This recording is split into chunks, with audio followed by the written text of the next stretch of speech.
मान्यता है कि भगवान शिव ने माता पार्वती को उनके पूर्व जन्म के बारे में याद दिलाने और अपने अर्धनारीश्वर बनने के पीछे की यह कथा उन्हें सुनाई थी, जो कुछ इस प्रकार है। भगवान शिव माता पार्वती से कहते हैं, हे पार्वती, तुमने मुझे वर के रूप में पाने के लिए अपने पूर्व जन्म में सती के रूप में घोर तपस्या की थी। तुमने अन्न जल त्याग कर सूखे पत्ते खाए। सर्दी में तुमने लगातार पानी में रहकर तपस्या की। वैशाख की गर्मी में पंचांगनी और सूर्य के ताप से खुद को तपाया। सावन की मूसलाधार बरसात में तुमने बिना अन्न जल के खुले आसमान तले दिन बिताए। तुम्हारे इस घोर कष्ट वाली तपस्या से तुम्हारे पिता गिरिराज काफी दुखी और बेहद नाराज थे। तुम्हारी इतनी घोर तपस्या और तुम्हारे पिता की नाराजगी को देखकर एक दिन नारद जी तुम्हारे घर आए।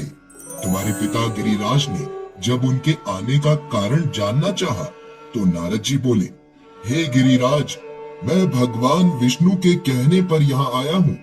आपकी पुत्री की घोर तपस्या से खुश होकर भगवान विष्णु को उनसे विवाह करने की इच्छा है। इस बारे में मैं आपकी सहमति जानना चाहता हूँ।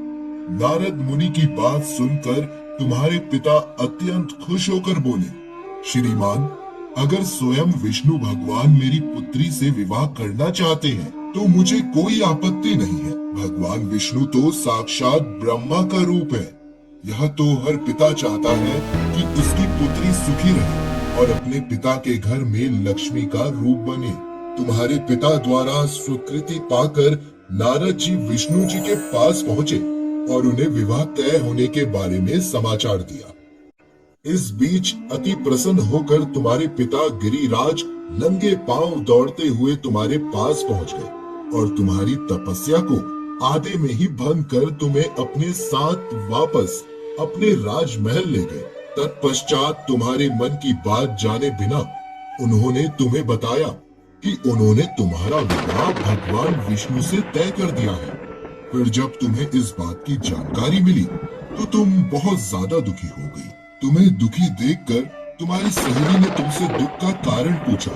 तब तुमने कहा, मैं सच्चे मन से भगवान शिव को ही अपना पति मान चुकी हूँ, लेकिन मेरे पिताजी ने विष्णु जी के साथ मेरा विवाह तय कर दिया है। मैं इतनी धर्म संकट में हूँ कि मेरे पास जान देने के अलावा कोई और दूसरा उपाय नहीं है। तब तुम्हारी सहेली ने तुम्हें हिम्मत देते हुए कहा कि हे सखी, संकट के समय पर धैर्य रखने की आवश्यकता होती है। तुम पुनः किसी घने जंगल में चली जाओ और वहां जाकर तब तक साधना करो जब तक भगवान शिव तुम्हारे समक्ष प्रकट होने पर विवश न हो जाए।